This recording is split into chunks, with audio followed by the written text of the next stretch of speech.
Artis Tarik Halilintar menolak untuk di-roasting oleh Kiki Saputri.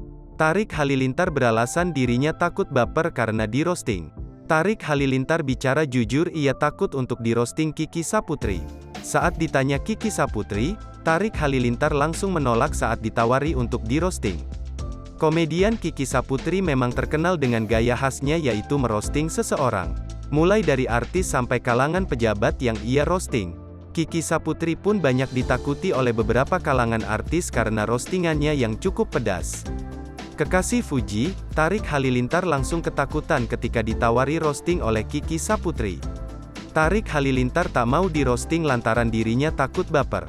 Tarik pun langsung lemas mendengar hal tersebut. Jujur gak berani, ujar Tarik Halilintar. Kiki Saputri pun langsung memberikan pertanyaan yang menohok. Adik dari Atta Halilintar ini mengaku ia takut baper usai di-roasting.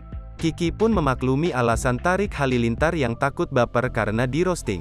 Ya udah jangan kalau gitu, kan tingkat perasaan orang beda-beda, kata Kiki.